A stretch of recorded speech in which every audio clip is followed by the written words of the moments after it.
जगत गुरु शंकराचार्य के उद्बोधन से आशीर्वचन से पूर्व हम आमंत्रित कर रहे हैं श्री राजीव मिश्र निज सचिव शंकराचार्य महाराज कि वे आए और आह्वान करें। वृंदावली के साथ वे आह्वान करेंगे, उसके पश्चात आशीर्वचन होगा। नमः संभवाय समयभवाय नमः शंकराय समयशंकराय नमः शिवाय शिवतराय श्रीमद्परमानंदविग्रहाचार्यवर्याय सर्वात्म प्रमाणिष्ठानिष्ठाय तपश्चर्याय धर्मचक्रवर्तिनः अनाद्यविच्छिन्न परंपरा प्राप्त वैदिक धर्म प्रचार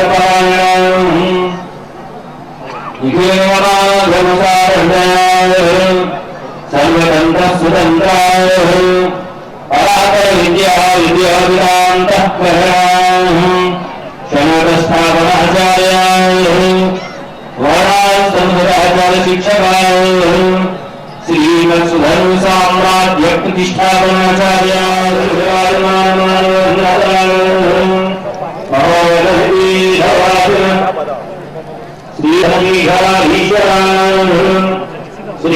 श्रीमराजराजेश्वर श्री शंकराचार्य श्री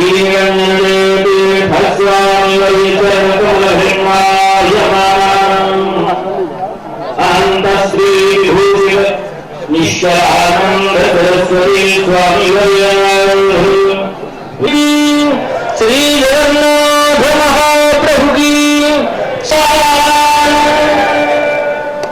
यत्र यत्र रघुनाथ तीर्थं तत्र तत्र जगन्नाथाय वाक्पयाय परिपूर्णवाचनं मारुते नमः राक्षसाय राममंगल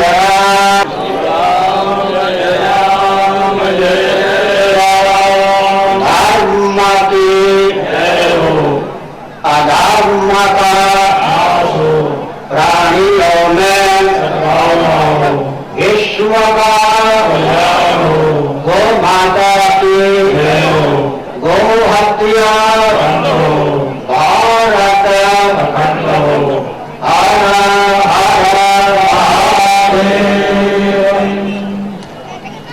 गोविंद जय जय गोपाल जय जय गोविंद गोपाल राधा रमण हरि गोविंद जय जय राधा रमण हरि गोविंद जय जय कृष्ण गोविंद हरे मुरारे श्री कृष्ण गोविंद हरे मुरारे हे नाथ नारायण वासुदेव गोविंद जय जय गोपाल जय जय गोविंद जय जय गोपाल जय जय राधा रमण हरि गोविंद जय जय राधा रमण हरि गोविंद जय जय वृंदावन बिहारी लाल की जय शिव शिव शिव शिव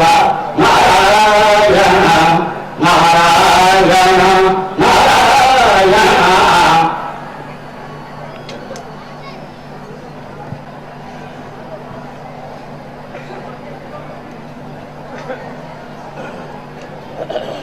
समादरणीय संत वृंद, विद्वान वृंद, भक्त वृंद, शासन तंत्र के कर्णधार वृंद और भक्तिमती माताओं, छांदोग्य उपनिषद का उद्घोष है सर्वम खल्विदं ब्रह्म। इसका अर्थ होता है निस्संदेह सच्चिदानंद स्वरूप परमात्मा अचिंत्य लीला शक्ति के अमोघ प्रभाव से स्थावर जंगम प्रपंच और पृथ्व्यादि भूतों के रूप में अभिव्यक्त हुए हैं। अतः यहाँ सच्चिदानंद स्वरूप परमात्मा ही सर्वरूपों में विलसित हैं। यह हमारा उदात्त सर्वोपरि सिद्धांत है। आधुनिक विज्ञान का उद्घोष है matter is nothing but energy. पदार्थों में विविधता परिलक्षित होती है, परंतु उसके मूल में एक ऊर्जा या शक्ति प्रतिष्ठित है। वह शक्ति चेतन है या जड़, जगत उसका परिणाम है या विवर्त। इन प्रश्नों का उत्तर विज्ञान और वैज्ञानिकों के पास नहीं है। इसलिए हम डंके की चोट से कहा करते हैं, जहां आधुनिक साइंस या विज्ञान की शिक्षा पूर्ण होती है, वहां से वेद वेदांतों की शिक्षा का प्रारंभ होता है। इससे अधिक उदार सिद्धांत क्या होगा? वेदांत प्रस्थान के अनुसार हम एकात्मवाद को डंके की चोट से स्वीकार करते हैं, सर्वात्मवाद को सर्वोपरि सिद्धांत स्वीकार करते हैं। इस तथ्य को हृदयंगम कराने की भावना से श्वेता उपनिषद का उद्घोष है। अमृतस्य पुत्राः, अनंत कोटि ब्रह्मांड में जितने भी स्थावर जंगम प्राणी हैं, अमृत स्वरूप परमात्मा की संतान होने के कारण सबके सब आदर के पात्र हैं। महोपनिषद का उद्घोष है उदार चैतन्यं वसुधैव कुटुंबकम, क्योंकि सभी प्राणी परमात्मा की संतान हैं, अतः ब्रह्मांड में जो भी हैं परिवार के सदस्य हैं। इसी को भूतल पर उतारने की भावना से गरुड़ पुराण के अंतिम अध्याय का अंतिम श्लोक कहता है, सर्वेषां मंगलम भूयात् सर्वे भवन्तु सुखिनः। विश्व में जितने प्राणी हैं सब सुखी रहें, निरोग रहें, सब मंगल का ही मुख दर्शन करें, अमंगल किसी को स्वप्न में भी सुलभ न हो। यह हमारा दार्शनिक धरातल पर उदात्त सिद्धांत है। सज्जनों, मैं समय की सीमा में ही प्रबंध को विराम दूंगा। सावधान, भक्त राज प्रहलाद नृसिंह भगवान की प्रार्थना करते हुए कहते हैं, स्वस्त्यस्तु विश्वस्य, तब वो विश्व का कल्याण हो। आगे एक विचित्र तथ्य ये प्रकाशित करते हैं, खला प्रसीदताम, इसका हिंदी में अर्थ होता है दुष्ट प्रंजित हों। क्या सज्जन पसंद करेंगे कि दुष्ट प्रंजित हों? लेकिन भक्तराज प्रहलाद डंके की चोट से प्रार्थना करते हैं, खला प्रसीदताम। इसका अर्थ क्या होता है? दुष्ट दुष्टता से विमुक्त होकर प्रंजित हों। जैसे रोगग्रस्त व्यक्ति रोग से विमुक्त होकर प्रंजित होता है, ऐसे प्रभु आपकी अनुकंपा से दुष्ट दुष्टता से विमुक्त होकर प्रंजित हों। दार्शनिक धरातल पर ही हमारा उदार सिद्धांत इतना ऊंचा रहा हो, ऐसी बात नहीं। मैं दो चार वाक्यों में चुलबुली भाषा में सनातन धर्मियों की तर्पण पद्धति का अनुवाद किए देता हूँ। एक सनातन धर्म में आस्थानित व्यक्ति जल आदि सामग्रियों के द्वारा नित्या प्रत्या भावना व्यक्त करता है। मेरे द्वारा प्रदत्त जल के अमोघ प्रभाव से ब्रह्मादि देव शिवलिंग संतृप्त हों, सनकादि संतृप्त हों, वृक्षादि संतृप्त हों, पृथ्वी संतृप्त हो, पानी संतृप्त हो, प्रकाश संतृप्त हो, पवन संतृप्त हो और आकाश संतृप्त हो। इतना ही नहीं, जो प्राणी नरक में यातना भोग रहे हैं, मेरे द्वारा प्रदत्त जल के अमोघ प्रभाव से वे भी संतृप्त हों। काल प्रवाह से जो प्राणी मुझे भूल चुके, मैं जिनको भूल चुका, पूर्व जन्मों के वे सगे संबंधी भी मेरे द्वारा प्रदत्त जल के अमोघ प्रभाव से संतृप्त हों। यह सनातन धर्मियों की उदार भावना है। सज्जनों, मैं एक संकेत करना चाहता हूँ। क्या संकेत करना चाहता हूँ? एक विचित्र तथ्य है, आज जो भारत दिशाहीन है उसका कारण क्या है? हमारे श्री राजनाथ सिंह जी ने यह संकेत किया, उसको मैं कुछ गिरे चुने शब्दों में आध्यात्मिक दृष्टि से व्यक्त करना आवश्यक समझता हूँ। स्वतंत्रता संग्राम से लेकर अब तक भारतवर्ष में किसी आध्यात्मिक मनीषी के हाथ में नेतृत्व न रहना भारत के पतन का एकमात्र कारण। राजनेताओं ने छल बल डंके की चोट से आध्यात्मिक मनीषी के हाथ में देश का नेतृत्व न पहुंचे, इसका भरसक प्रयास किया, उसी का फल आज भारत को मिल रहा है। मैं गिने चुने शब्दों में संकेत करता हूं, सावधान। हिरण्यकशिपु के शासनकाल में, वेद के शासनकाल में, रावण के शासनकाल में, कंस के शासनकाल में, दुर्योधन के शासनकाल में और मुगलों के शासनकाल में, बौद्धों के शासनकाल में शासन तंत्र दिशाहीन हो गया था। लेकिन यहाँ के आध्यात्मिक मनीषी लोभ, भय, कोई भावुकता और अविवेक के चपेट में नहीं आए थे, इसलिए उन्होंने राष्ट्र को सुरक्षित रखा। एक उदाहरण देता हूं, माना कि ब्रह्मर्षि, देवर्षि, दधीचि, महर्षि की हड्डियों से बना हुआ अभिमंत्रित वज्र देवराज इंद्र के हाथ में हो, लेकिन देवगुरु बृहस्पति का वरद हस्त देवराज इंद्र को सुलभ न हो, तो दैत्यों, राक्षसों, असुरों, उग्रवादियों, अराजक तत्वों से देवताओं की रक्षा करने में देवराज इंद्र भी समर्थ नहीं होते। स्वतंत्र भारत में एक क्रांति लाई गई जगत प्रकाश बाबू के द्वारा, लेकिन वह क्रांति उनके जीवन काल में दिशाहीन क्यों हो गई? वे त्यागी, तपस्वी, मनीषी, राजनेता होने पर भी आध्यात्मिक पुरुष नहीं थे। मैं राजनीति की स्वस्थ परिभाषा भी विश्व मंच पर दे देना उचित समझता हूँ। भारत और नेपाल जैसे हिंदू बहुल राष्ट्रों में राजनीति की क्या परिभाषा होनी चाहिए और संपूर्ण विश्व मंच पर राजनीति की क्या परिभाषा होनी चाहिए? भारत, नेपाल जैसे हिंदू बहुल राष्ट्रों में राजनीति की एकमात्र यह परिभाषा होनी चाहिए कि अन्यों के हित का ध्यान रखते हुए, फिर से सुनिए, अन्यों के हित का ध्यान रखते हुए हिंदुओं के अस्तित्व आदर्श की रक्षा, देश की सुरक्षा और अखंडता के लिए प्रतिबद्धता, यह राजनीति की परिभाषा भारत और नेपाल में चरितार्थ होनी चाहिए। इस सिद्धांत में जिसकी आस्था हो वो भारत में चुनाव लड़े, सिद्धांत में आस्था नहीं है तो रसातल में जाकर निवास करे। और विश्व मंच पर राजनीति का पत्र परिभाषा होनी चाहिए, जिस देश में जिस वर्ग की बहुलता हो, जिसकी अल्पता हो, उसको देखते हुए अन्यों के हित का ध्यान रखते हुए अपने अस्तित्व आदर्श की रक्षा, इसकी सुरक्षा और अखंडता, विश्व में राजनीति की स्वच्छ सार्वभौम परिभाषा होनी चाहिए, तब विश्व दिशाहीन होने से बच सकेगा। अब मैं राजनीति की परिभाषा भी किए देता हूँ। महाभारत और मनुस्मृति में राजनीति के लिए राजधर्म शब्द का प्रयोग हुआ है। मुसलमानों से पूछिए आपके यहाँ राजनीति की क्या परिभाषा है, ये दो शब्दों में कहेंगे।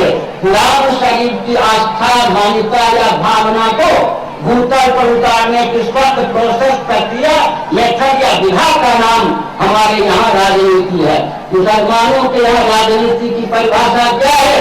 कुरान शरीफ की मान्यता को भूतल पर उतारने की स्पष्ट प्रक्रिया, प्रोसेस, मेथड या विधा। क्रिश्चियनों के यहाँ राजनीति की क्या परिभाषा है?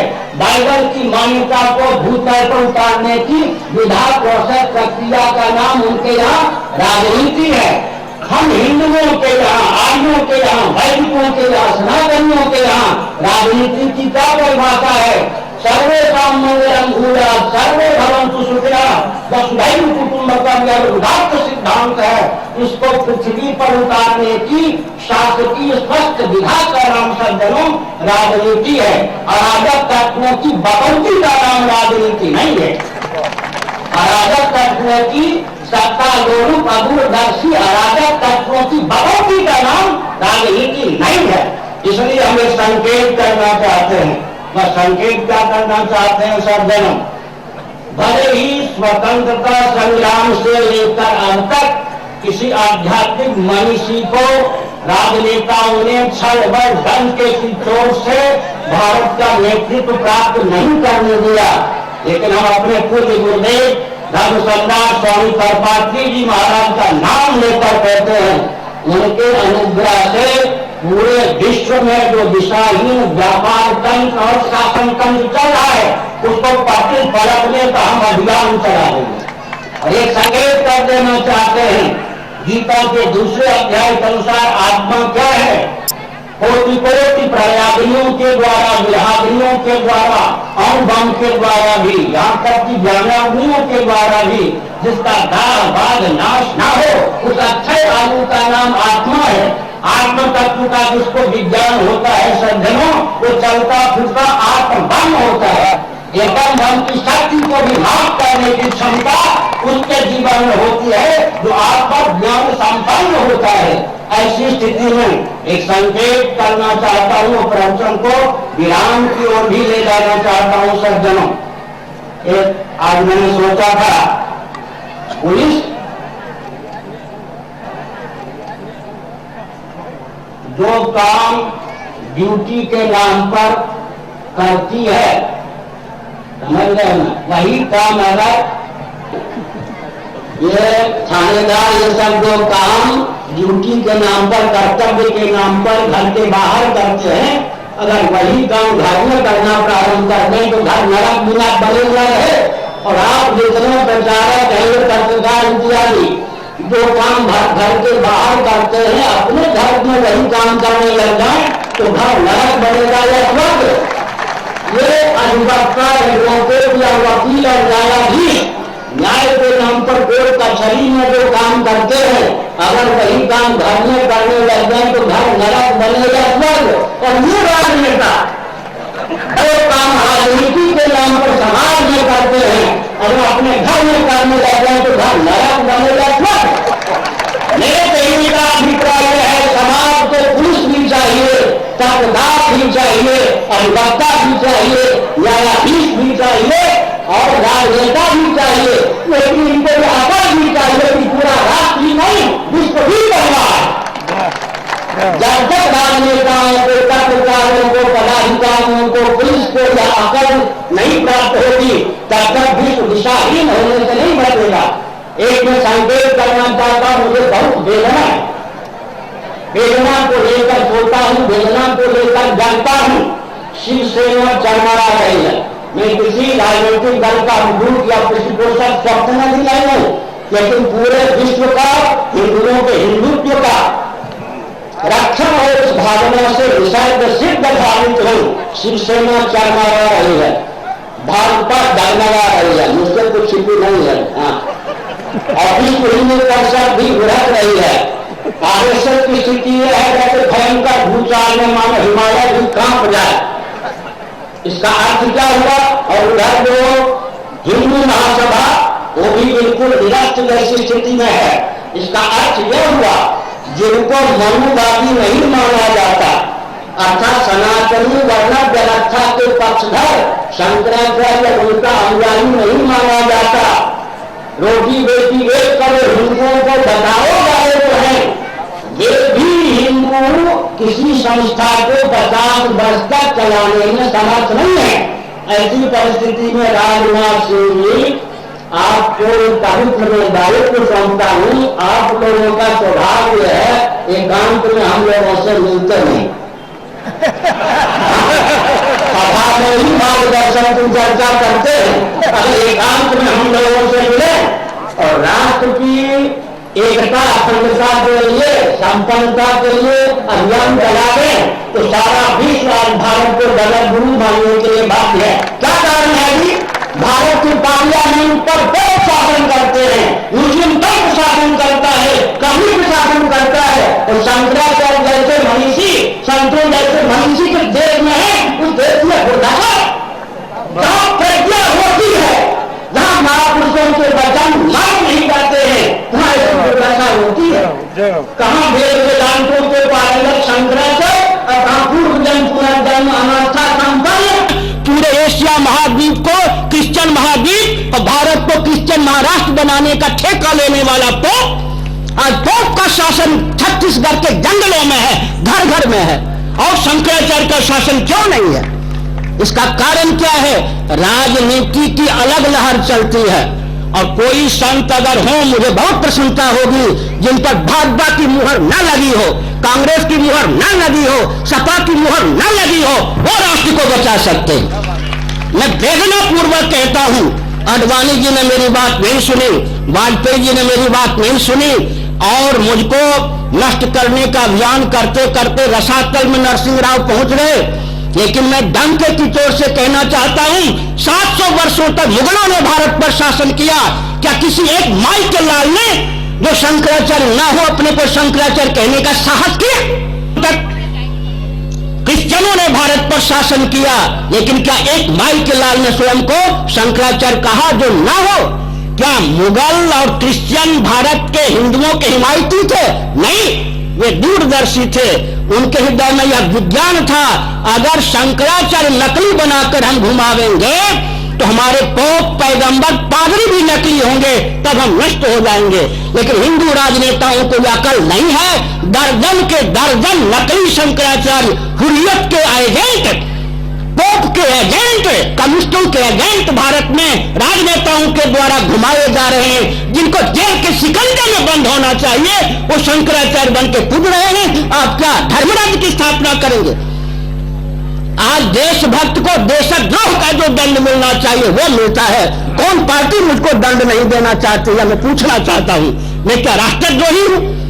तो मैं संकेत करना चाहता हूं, छल बल डंके की चोट से विदेशी षड्यंत्र करें, भारतवर्ष के शासन तंत्र को झकझोर कर रसातल में फेंक दिया। एक भी भारत में ऐसा दल नहीं है जो सत्ता, लोलुपता, दूरदर्शिता से दूर रहकर केंद्र को संभाल सके। अब व्यास गद्दी पर भी विदेशी षड्यंत्रकारियों का आधिपत्य हो चुका है। व्यास गद्दी भी चरमरा जाएगी, राजगद्दी भी चरमरा जाएगी, देश गुलाम होगा। ऐसी गुलामी की स्थिति न आवे, मैं संकेत करना चाहता हूं। भारत आज क्रिश्चियन तंत्र, मुस्लिम तंत्र, कम्युनिस्ट तंत्र के अधीन है। कभी एक के अधीन था, तीन तीन के अधीन है। इतना षड्यंत्र है, इतनी व्यूहरचना है, हिंदू समझ भी नहीं सकते कि कहां कहां से उन पर आघात है। मुसलमान भी अच्छे होते हैं, कम्युनिस्ट भी अच्छे होते हैं, क्रिश्चियन भी अच्छे होते हैं, लेकिन मैं पूरी शंकराचार्य पद से कहना चाहता हूं, इनका नेतृत्व विश्व मंच पर अराजक तत्वों के हाथ में है। इसलिए सचमुच के मुसलमान, कम्युनिस्ट और क्रिश्चियन पर भी विपत्ति है। अब 3-4 मिनटों में प्रवचन को निकाल दो। सावधान, कभी प्रयास की ओर से आ रहा हूं, आप उचित समझें तो एकांत में नहीं मिले सभा में सुधार देता, एकांत नहीं मिले, नहीं मालूम। अशोक सिंह जी कहते हैं मार्गदर्शन दीजिए, उसका अर्थ होता है हमारे चंद्र में फंसकर हमारा मार्गदर्शन लीजिए। अगर सचमुच में हमारा मार्गदर्शन चाहिए तो राष्ट्रीय हमें संकेत करना चाहते हैं। माघ मेला शब्द का प्रयोग जब से किया गया प्रयाग में, तीर्थराज में, तब से वो सारा अस्तित्व समाप्त हो गया प्रयाग। आपको पता हो या नहीं पता हो, माघ मेला, इसी प्रकार इसको मेला का नाम मत दीजिए, महोत्सव। मेला का अर्थ होता है वर्मा लगाने वाले, जहां ठहरे हैं, सुविधा अच्छी होती, वहां नरसिंह बल्लभाचार्य का भवन है, जानबूझ के नाम रुके हैं, जहां ठहरे हैं। वो खेल कूद वाले ऐसे शोर गुल करते कि संत वहां टिक सकता है क्या? मेला का रूप देंगे, 2 वर्ष में ये व्यवस्था चरमरा जाएगी, फिर कौन इस मेला का लाभ उठावेंगे? ये संकेत कर रहा हूं। नास्तिकों के यहाँ शिविर लगेंगे, आस्तिकों को खदेड़ा जाएगा। अब ये 4 कुंभ का नाम आप लेते हैं, वहां जितने प्रामाणिक शंकराचार्य हैं उनको भगाने का प्रयास होता है और नकली अखबार को खरीद लेते हैं। उज्जैन में आचार्य लोग पीटे गए, जलाए गए, जेल में बंद किए गए। मेला का रूप देंगे तो यही सब होगा। और एक संकेत करते हुए वचन को विराम देता हूं, संभाल कर इसको दिशा दीजिए। केवल रुपया खर्च करने से नहीं होगा, योजना बनाइए, व्यू बनाइए। मैं एक संकेत करता हूं, तीर्थराज प्रयाग में अग्रवाल जी, सिंह जी, 2 सिंह है यहाँ पर, सिंह ही पर्याप्त है, 2 सिंह यहाँ पर है, धनव सिंह, सिंह अग्रवाल जी। प्रयाग में क्या होता है, भोले भाले हिंदू 10 लाख हिंदू हर माह में त्रिवेणी में स्नान करते हैं। कुंभ के अवसर पर 5-5 करोड़ हिंदू लेकिन वही क्रिश्चियनों की संस्थाएं साल भर लाखों डॉलर विदेश से मंगाकर हिंदुओं से लेकर क्रिश्चियन बनाती हैं, अर्थात वहां पर आस्तिकता का आह्वान करते हैं हिंदू क्रिश्चियन। यहां पर शुरू हो गया है वो क्या है, नवापड़ा।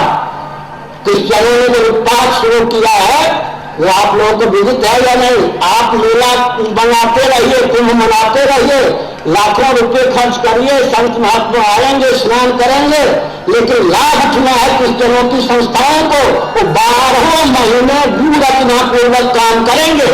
हिंदुओं के पास कोई व्यू रचना नाम की चीज नहीं है। इसलिए मैं सावधान करता हूं, इस मेले का नहीं, महोत्सव का दोहन क्रिश्चियनों के द्वारा न हो, नास्तिकों के द्वारा न हो, राष्ट्रद्रोहियों के द्वारा न हो। आपने जब से यह कार्यक्रम प्रारंभ किया, क्रिश्चियन बहुत सावधान हो गए और जो आप थानेदार पास इधर रखेंगे, जो क्रिश्चियनों को दबाना चाहे उसको ट्रांसफर करने के लिए आप बाध्य होंगे। ऐसी परिस्थिति में ये सारा क्षेत्र क्रिश्चियनों के चंगुल में फंस जाएगा। जैसा कि प्रयाग में त्रिपाठी इत्यादि सब क्रिश्चियन होकर पादरी बन के घूम रहे हैं, उसी प्रकार हिंदुओं के तीर्थ का दोहन विदेशी एजेंट वाले करेंगे। आज वृंदावन का अधिकार किनका है? जो ऊपर से कौन वाले कहे जाते हैं, अंदर से विदेशियों के एजेंट है, उनका है। आज पूरी किनके हाथ में चली गई? चैतन्य महाप्रभु की जन्मभूमि नदिया पर किनका अधिकार है? हम लोग सोए हुए हैं। दिल्ली किनके हाथ में है? राजधानी किनके हाथ में है? तीर्थ किनके हाथ में है? सब के सब अराजक तत्व छा गए हैं। इस परिस्थिति में हमने संकेत किया, सज्जनों बहुत सूझबूझ के साथ अभियान चला। श्रद्धा तो हिंदुओं में है, छत्तीसगढ़ में है, और एक बात और है कि छत्तीसगढ़ के भोलेपन को विकास के नाम पर नष्ट न होने दिया जाए। पूरे भारत में जम्मू कश्मीर के व्यक्ति बहुत भोले होते हैं, यहां से भी ज्यादा भोले, वो तो अराजक तत्वों के चंगुल में फंस गए। छत्तीसगढ़ को विकास के नाम पर आध्यात्मिक विभूति से विहीन न किया जाए। 5 साल 6 साल पहले मेरा आता था, 500 श्रोता आते थे, अब 50 आने लग गए। मैंने प्रांत बनने का लाभ क्या हुआ? नास्तिकता फैल गई। तो विकास के नाम पर रास का विलय न हो, विदेशी कंपनियों के चंगुल में छत्तीसगढ़ न जाए, एक बात। और आप आगे भी मुख्यमंत्री अच्छे होते रहेंगे, आप पर कटाक्ष नहीं है। और दिशाहीन मंत्रियों के द्वारा छत्तीसगढ़ का दोहन और कलेक्टर एसपी इत्यादि के द्वारा छत्तीसगढ़ का दोहन न हो, और दिशाहीन क्षेत्रीय व्यापारियों के द्वारा छत्तीसगढ़ का दोहन न हो, और विकास के नाम पर यहाँ की आस्था पर कुठाराघात न हो, अश्लील मनोरंजन और मादक द्रव्य छत्तीसगढ़ के व्यक्तियों का सहारा न बने। इस सब को ध्यान में रखते हुए आगे चलिए। हमने श्री राजनाथ सिंह जी को एक संदेश दिया। मुझे बहुत दर्द है, शिवसेना के ठाकरे जी से हमारा नाम सुन के घबराते आते नहीं है। ठाकरे जी हों, सुदर्शन जी आते हैं, सुदर्शन जी हों, वाजपेयी जी हों, अडवाणी जी हों, आप हैं, और विश्व हिंदू परिषद का अशोक सिंघल है, ये वो एक कौन से हिंदू महासभा की क्या कारण है कि हिंदुओं की कोई भी संस्था चल नहीं पाती है? कहाँ त्रुटि है?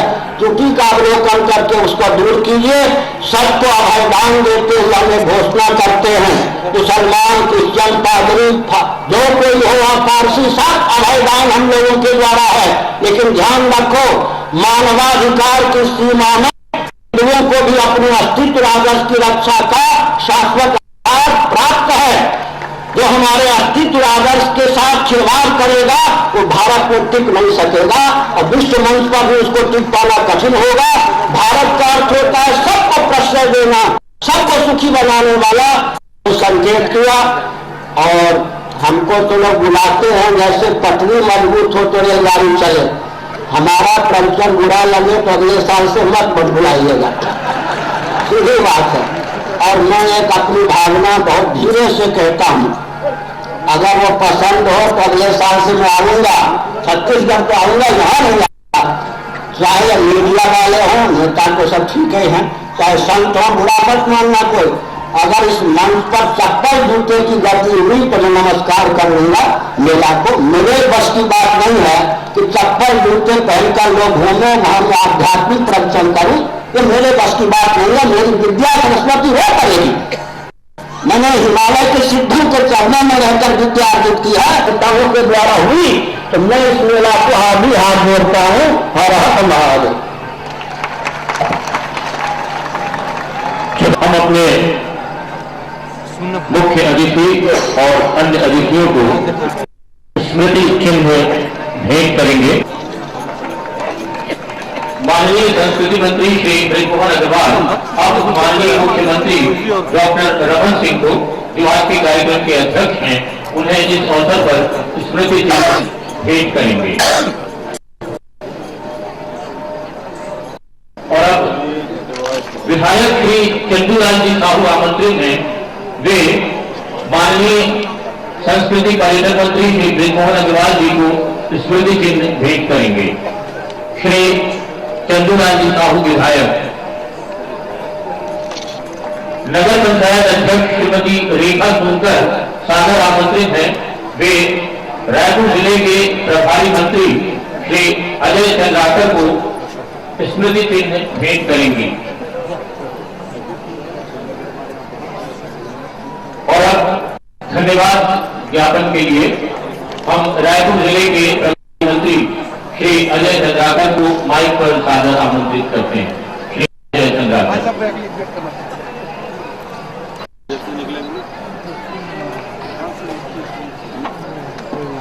मंच पर उपस्थित परम श्रद्धेय सिंह जी, प्रदेश के मुख्यमंत्री सम्माननीय श्री डॉक्टर रमन सिंह जी, के संस्कृति मंत्री सम्माननीय ब्रिजमोहन जी अग्रवाल, भारतीय जनता पार्टी के प्रदेश अध्यक्ष सम्माननीय शिव प्रताप सिंह जी, यहाँ के विधायक सम्माननीय श्री चंदूलाल जी साहू, पूर्व सांसद सम्माननीय श्री चंद्रशेखर जी साहू,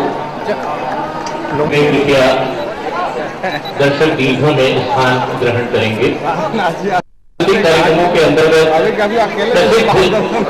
संगीतकार रविंद्र जैन भक्ति संगीत प्रस्तुत करेंगे।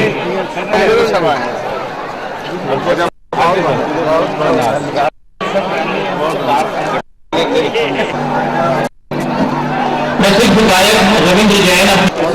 सर थोड़ा सा नीचे, सर थोड़ा सा नीचे, साइड प्लीज सर।